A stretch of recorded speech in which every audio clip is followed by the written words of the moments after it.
क्या Michael Jackson एक मुस्लिम थे? Michael Jackson will now be known as Michael. The musician has embraced Islam. क्या Michael Jackson एक paedophile थे? माइकल जैक्सन की आज जितनी फैन फॉलोइंग है शायद किसी जिंदा स्टार की भी नहीं होगी। चाहे वो शाहरुख खान हो गया, चाहे वो टॉम क्रूज हो गया, किसी भी स्टार की फैन फॉलोइंग उतनी नहीं है और ना कभी होगी। दुनिया का शायद हर एक इंसान माइकल जैक्सन को जानता है। मरने के बाद वो सबसे ज्यादा कमाई करने वाले पॉप आर्टिस्ट हैं और उनके मरने के बाद उनके सिर्फ नाम से उनकी मूवी बेची जा रही है Michael.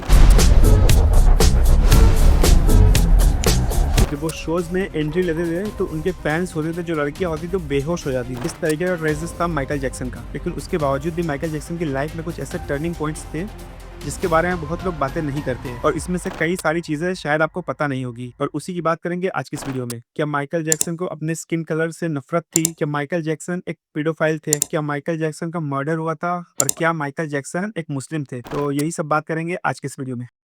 Number 1, Michael Jackson versus MTV. MTV की शुरुआत हुई थी 1981 में। हमेशा से वो एक म्यूजिक चैनल था और वो चैनल रॉक म्यूजिक वीडियोस पे ज्यादा फोकस करता था। लेकिन वो चैनल को एक तरीके से कहा जाए तो वो रेसिस्ट था। वो कभी भी ब्लैक आर्टिस्ट को अपने चैनल पे नहीं दिखाता था, उनके वीडियोस अपने चैनल पे नहीं दिखाता था। वो चैनल हमेशा से व्हाइट स्किन आर्टिस्ट को ज्यादा प्रमोट करता था। 1982 में माइकल जैक्सन का एक एल्बम रिलीज हुआ, थ्रिलर। वो दुनिया का सबसे ज्यादा बिकने वाला एल्बम बन गया और उसमें का एक गाना था बिली जीन। वो इतना पॉपुलर हुआ कि पूरी दुनिया में लोगों ने उसे बहुत पसंद किया। इसके बावजूद एमटीवी ने माइकल जैक्सन का वो गाना चलाने से मना कर दिया क्योंकि माइकल जैक्सन भी एक ब्लैक कम्युनिटी से आते थे। एमटीवी ने उस वीडियो को चलाने से मना कर दिया, ये कहते हुए कि ये रॉक फॉर्मेट में फिट नहीं होता। जो माइकल जैक्सन की रिकॉर्ड कंपनी थी सीबीएस रिकॉर्ड्स ने एमटीवी को वार्निंग दी, अगर माइकल जैक्सन का ये वीडियो आप नहीं चलाओगे तो हमारे जितने भी सॉन्ग्स, जितने भी आर्टिस्ट के सॉन्ग्स आपके चैनल पे हैं, हम उन सबको हटा देंगे। और उस चैनल पे जो भी वीडियोस चलते थे वो ज्यादातर सीबीएस रिकॉर्ड के ही होते थे और इस प्रेशर में आके एमटीवी को सीबीएस रिकॉर्ड की ये बात माननी पड़ी। अगर एमटीवी सीबीएस रिकॉर्ड वालों की ये बात नहीं मानता तो उनके बिजनेस के लिए बहुत बड़ा लॉस होता और मजबूरी में आके एमटीवी को माइकल जैक्सन का ये गाना बिली जीन चलाना पड़ा।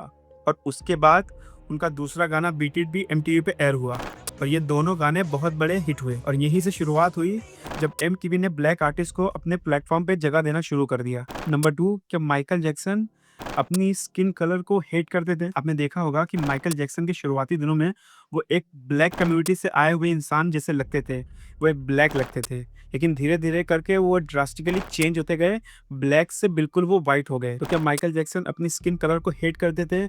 लोगों ने उनके ऊपर बहुत सारे इल्जाम लगाए कि वो एक अफ्रीकन अमेरिकन है जिस वजह से उन्हें काम नहीं मिलता और वो अपनी स्किन कलर को हेट करते हैं। लोग कहने लगे कि उन्होंने अपनी स्किन ब्लीच की है और एक इंटरव्यू में उन्होंने ये भी कहा था कि उनके जो फादर थे जो जैक्सन, वो बचपन में उनके अपीयरेंस को लेकर बहुत उनका मजाक उड़ाया करते थे और उनकी नोज के बारे में वो बहुत ज्यादा मजाक उड़ाया करते थे और इस वजह से आगे चल के माइकल जैक्सन ने कई सारी सर्जरीज करवाई और उनका फेशियल लुक ड्रास्टिकली चेंज होता रहा वक्त के साथ। लेकिन माइकल जैक्सन ने कभी भी ये नहीं कहा कि वो अपनी स्किन कलर को हेट करते थे। माइकल जैक्सन को एक स्किन डिजीज था जिसे विटिलिगो कहा जाता है। इस बीमारी में इंसान के अलग अलग पार्ट्स पे व्हाइट कलर के स्पॉट्स पड़ने लगते हैं और माइकल जैक्सन को भी ये बीमारी थी। धीरे धीरे करके वो बीमारी उनके पूरी बॉडी पे फैल गई और इस वजह से आगे चल के माइकल जैक्सन अपने आप को पूरा कवर करके, हाथों पर ग्लव्स वगैरह पहन के, पूरा जैकेट में कवर करके अपने आप को रखते थे और ये बात उनके डर्मेटोलॉजिस्ट आर्नोल्ड क्लेन ने भी कंफर्म किया कि हाँ, उन्हें एक बीमारी है जिसका नाम है विटिलिगो और उनके मरने के बाद पोस्टमार्टम में भी यही बात सामने आई। तो लोगों ने जितने भी बातें माइकल जैक्सन की स्किन कलर को लेकर कही वो सब रूमर्स। माइकल जैक्सन कभी भी अपने ब्लैक होने पर शर्मिंदा नहीं थे बल्कि वो प्राउड थे। ये जितनी भी बातें थी ये सब रूमर्स थी। नंबर 3, क्या माइकल जैक्सन एक पीडोफाइल थे? माइकल जैक्सन बच्चों के साथ बहुत ज्यादा टाइम स्पेंड किया करते थे। उनका घर नेवरलैंड रेंच एक अम्यूजमेंट पार्क के जैसा था और माइकल जैक्सन ने कहा था कि मेरा कोई बचपन नहीं था, मैं बच्चों के साथ बहुत ज्यादा टाइम एंजॉय करता हूँ। माइकल जैक्सन का चाइल्डहुड बहुत ज्यादा ट्रबल था।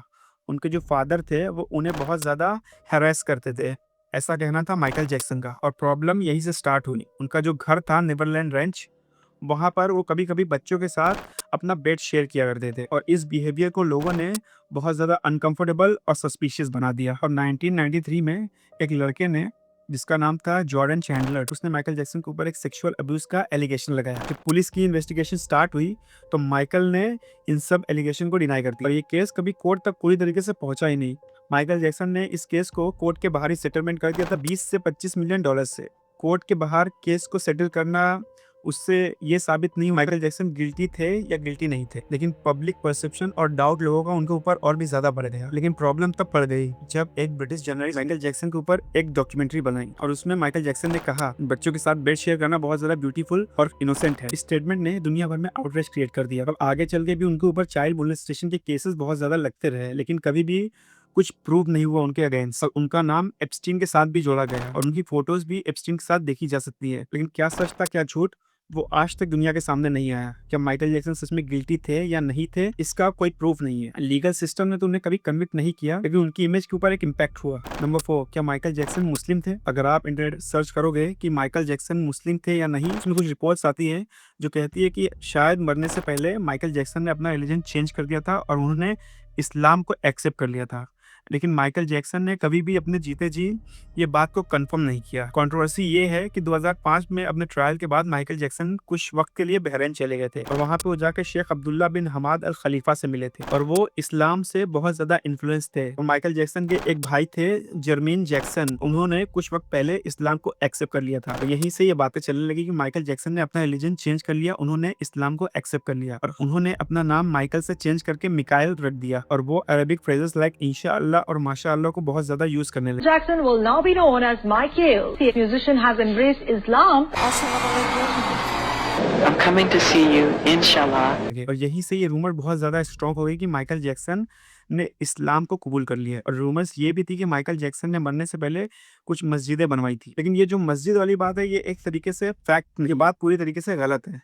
और रही बात माइकल जैक्सन ने क्या इस्लाम को एक्सेप्ट किया था या नहीं, क्योंकि माइकल जैक्सन जब तक जिंदा थे उन्होंने कभी भी ये जाहिर नहीं किया या पब्लिक में आके कभी भी ये नहीं कहा कि मैंने इस्लाम को एक्सेप्ट कर लिया। वो बहुत ज्यादा इस्लाम से इन्फ्लुएंस थे, शायद आगे चल के वो इस्लाम को एक्सेप्ट करते या नहीं, उन्होंने किया भी होगा या नहीं ये किसी को नहीं पता। लेकिन हाँ, माइकल जैक्सन इस्लाम से बहुत ज्यादा इन्फ्लुएंस थे। नंबर 5, क्या माइकल जैक्सन का मर्डर हुआ था? माइकल जैक्सन की डेथ 25 जून 2009 को हुई। डॉक्टर्स का कहना था उनकी डेथ एक ड्रग ओवरडोज की वजह से हुई जिसका नाम था प्रोफोल, जिसे उनके डॉक्टर ने दिया था जिनका नाम था कॉनरेड मरे। माइकल जैक्सन को एक प्रॉब्लम थी जिसे कहा जाता है इंसोम्निया, जिस वजह से माइकल जैक्सन को नींद नहीं आती थी। और ये जो ड्रग था प्रोफोल, ये कोई नींद की दवा नहीं थी। इसे ऑपरेशन करते वक्त डॉक्टर्स देते हैं मरीज को ताकि उन्हें बेहोश किया जा सके। मरने से कुछ वक्त पहले माइकल जैक्सन अपने एक परफॉर्मेंस की स्टेज प्रैक्टिस कर रहे थे और उन्हें बहुत वक्त से नींद नहीं आई थी। इस वजह से उन्होंने अपने डॉक्टर से जिद करी जो प्रोफोल का डोज है उसे बढ़ाने के लिए। डॉक्टर के बहुत ज्यादा मना करने के बावजूद भी माइकल जैक्सन जिद करते रहे और इस वजह से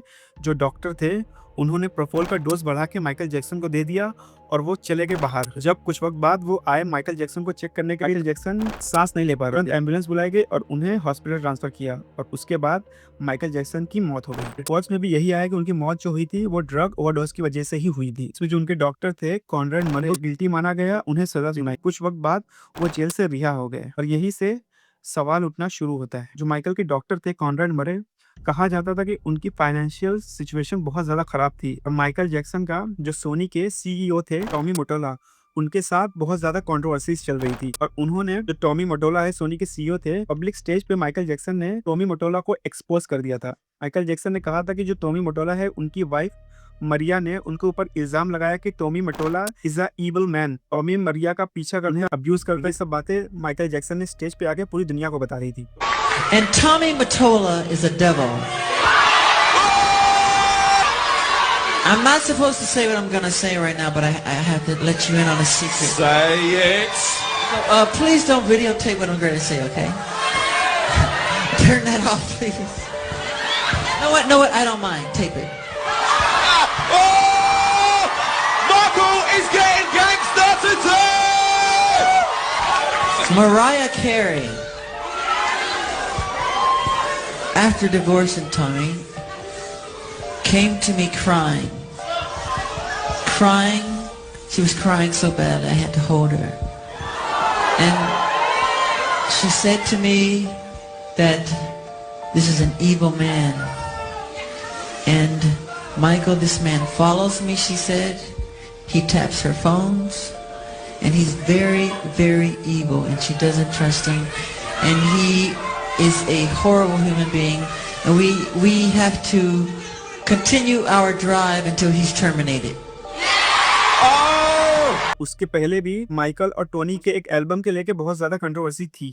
इस वजह से कहा जाता है कि माइकल जैक्सन को मरवाने में टॉमी मोटोला और कई सारे बड़े लोगों का हाथ था। माइकल जैक्सन की जो पेप्सी वाली कंट्रोवर्सी हुई थी, जिसमें उन्हें 2nd डिग्री बर्न्स हुए थे और उसके बाद उनके सर में दर्द होता था और बहुत ज़्यादा पेन किलर्स होते थे और वो एक तरीके से ड्रग एडिक्ट बन गए, बहुत ज़्यादा दवाइयाँ लेने लगे। और उसी के बाद था कि उन्हें इंसोम्निया हुआ। उसके बाद उन्होंने प्रोपोल लेना स्टार्ट किया। प्रोपोल का हाई डोज कॉनराड मरे से शायद इन लोगों ने दिलवाया हो और इसे एक ड्रग ओवरडोज का केस साबित करने की कोशिश की गई है। एक इंसान जो 24 घंटे डॉक्टरों से घिरा हुआ था, उसकी मौत इस तरीके से बहुत ज्यादा ऑकवर्ड है। इस बात को कभी कोई साबित नहीं कर सका कि माइकल जैक्सन का मर्डर हुआ था या नहीं, लेकिन यह बात सुनने में बहुत सस्पिशियस लगती है। आपको क्या लगता है कि माइकल जैक्सन का मर्डर हुआ था या उनकी मौत एक ड्रग ओवरडोज की वजह से ही हुई थी और बिल्कुल नेचुरल थी?